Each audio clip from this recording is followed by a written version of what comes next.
Bienvenue dans le vestiaire avec Nicolas Saint-Pierre. Ancien lanceur des Ligues majeures, repêché 11e au total en 2007, il a déjà porté l'uniforme des Blue Jays de Toronto et a gagné l'or avec l'équipe nationale aux Jeux panaméricains.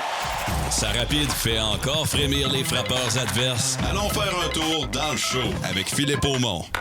Oh que oui, Phil Aumont pour parler baseball. Qui d'autre que Phil Aumont, lui qui a porté les couleurs de l'équipe canadienne dans la Classique mondiale de baseball. On le rejoint sans plus attendre pour cette portion baseball qui, ma foi, Philippe, quel début de campagne pour les Blue Jays de Toronto. Oui, certes, on a un adversaire prenable en les Athletics, mais de la façon dont les Blue Jays ont joué dans ces 3 matchs, comment as-tu apprécié les Jays en ce premier week-end de baseball en 2026?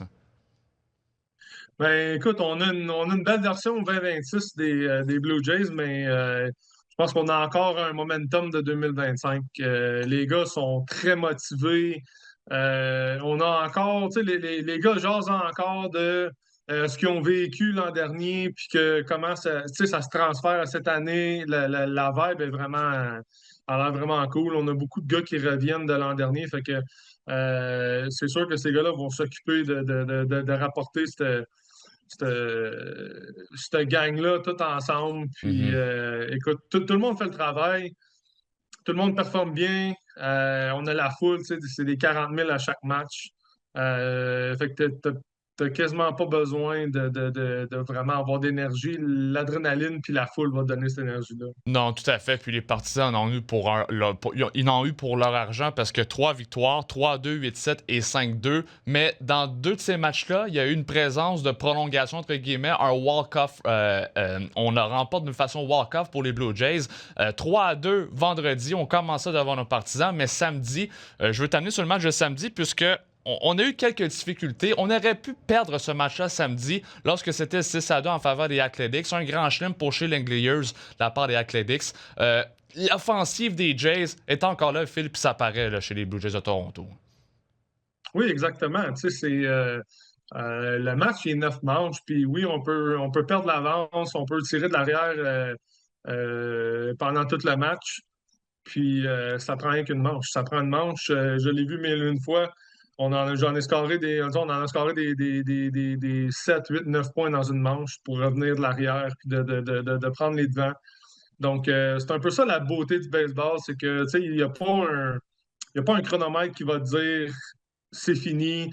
Puis, tu sais, au hockey, tu sais, quand tu as une avance, puis tu veux pas trop donner le puck, mais tu le gardes, tu niaises Ouais. un peu, puis tu te promènes, tu fais éliminer le temps. Au baseball, il n'y en a pas. Tu es obligé de lancer la balle, tu es obligé d'affronter le gars, puis il faut que tu le challenges. Puis c'est la beauté du sport.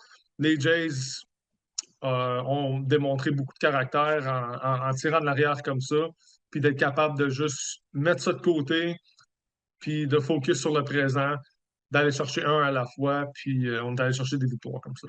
Oui, effectivement, la collectivité, ça va bien pour les Blue Jays, mais dans l'enclos, j'ai comme l'impression qu'il y a un joueur qui est encore inquiet lorsqu'il arrive au monticule, puis il s'appelle Jeff Hoffman. Malheureusement, il a bousillé sa première opportunité de sauvetage vendredi, alors que les Athletics ont créé l'égalité 2-2 en 9e. Est-ce que tu trouves ça inquiétant de la part d'un releveur d'arriver tout de suite en début de campagne déjà et bouser son première opportunité là, comme ça? Écoute, tu sais, c'est de valeur, c'est plate. On veut tout le bien pour Jeff Hoffman, puis tu sais, c'est un bon morceau dans l'enclos des releveurs. Il est 0 en 1, ça veut rien dire. Il peut probablement s'en aller 30 pour 30 dans les prochains. On le sait pas. C'est juste que oui, dès le départ, on a un échec. Puis, tu sais, comme releveur, on n'a pas tant de jeu à l'échec parce que, tu sais, on lance une manche ou on lance 2, tu sais, 3 frappeurs et plus, et ainsi de suite. Surtout qu'il y avait seulement un Fait que point d'écart en 9e vendredi. Là. La marge de exactement. manœuvre était Tu sais, assez mince. c'est mince, c'est un coup de circuit solo. Euh, les lanceurs partants, ils vont en donner des coups de circuit solo. Ça n'a pas d'importance sur le match. C'est sûr que Jeff Hoffman, lui, doit arriver dans le match en 9e manche avec une victoire sur la ligne. Puis on donne le coup de circuit. Oui, c'est dommage, c'est plate. Mais la beauté des choses, c'est que les Jets sont venus. on passait par-dessus, ils sont allés scorer, on est allé chercher une victoire pareil. Donc, tu sais, dans notre jargon un peu, là, on fait le petit signe de serpent. Ouais, c'est ça. Puis Jeff Hoffman, il est allé snaker une petite Ouais, victoire, mais c'est sûr qu'il veut pas les victoires, il veut les sauvetages. c'est sûr. Mais écoute, il est allé s'en chercher une bonne. Non, effectivement. Puis, la plupart des lanceurs, ils ont quand même bien fait, Philippe, parce qu'on assistait quand même une page histoire au courant du week-end. 50 retraits au bâton lors des 3 premiers matchs de la campagne. Jamais ça allait arriver auparavant dans la Ligue majeure de baseball. On parle de Kevin Gausman, Cease, Eric Lauer, les 3 partants qui ont grandement contribué à ce record-là. On va te dire, bien honnêtement, Philippe, oui, Trey Savage et Shane Bieber sont blessés, mais on est quand même bien parti dans une bonne profondeur, là. Oui, mais tu sais, on a des lanceurs partants quand même assez tu sais, renommés pour être capable d'aller chercher des retraits au bâton. Le Gausman, sa balle, elle bouge énormément. C'est un lanceur intelligent. Dylan Cease, c'est la même chose. Là. Il a toujours eu, tu sais, il y a eu plusieurs saisons à 200 strikeouts et plus pendant la saison. Donc, tu sais, c'est des gars qui lancent fort. Eric Lauer aussi, tu sais, c'est un gars qui apporte beaucoup.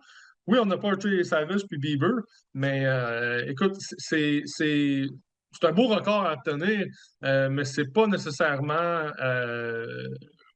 comment je pourrais dire. Je suis pas certainement, je suis pas surpris que ces gars-là ont quand même du succès. Tu sais, c'est tôt dans l'année.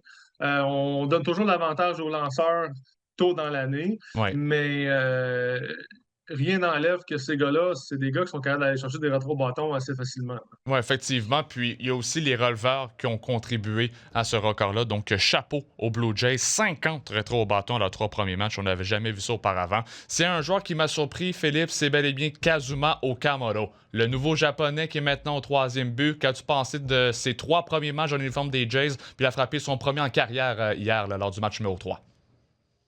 Écoute, juste sa présence en dit beaucoup.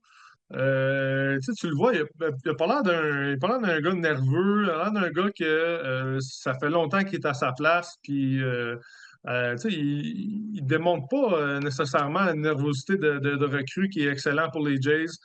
Je pense qu'ils ont pris la peine de vraiment le faire sentir comme chez eux dès qu'il est arrivé au camp d'entraînement.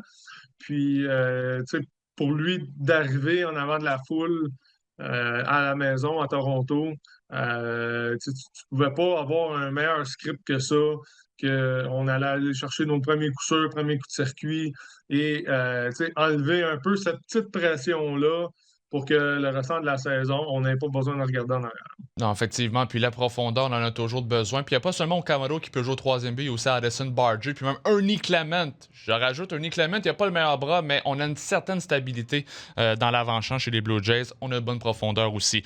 Si je m'avance maintenant ailleurs dans la Ligue majeure de baseball, il y a un joueur où il fait maintenant ses débuts avec les Mets de New York, c'est Bo Bichette, l'ancien des Jays. Mais juste avant, Phil, je veux qu'on entende son point de presse hier, après son 3e match avec les Mets. Sa main au bâton est assez mince. Écoutons ses propos. The booze catch you off guard at all, or kind of comes with the territory at this point? No, if anything, I thought it took too long. But I mean, I get it. I thought my bats were terrible too, so. Écoute, mes apparitions au bâton sont terribles. Je pensais que les partisans allaient arriver beaucoup plus tôt que ça. Phil, 1 en 14, 8 rétro au bâton, donc dans ces 14 apparitions au bâton. Donc, ça lui donne une moyenne au bâton de 71 seulement. Je comprends que c'est 3 matchs seulement, Philippe, mais la manière dont tu veux commencer ton nouveau contrat, disons que c'est pas la meilleure des façons devant tes partisans aussi au Citi Field, là. Non, c'est pas la façon dont tu veux débuter. Puis écoute, je pense que Beau il va être un des premiers à le dire. Puis tu sais, c'est normal. Tu viens de signer un gros contrat, tu as pris beaucoup d'argent sur la table. Donc c'est sûr que les partisans, ils veulent un résultat immédiatement, c'est normal. 40 Du millions, côté de hein? Bichette, 40.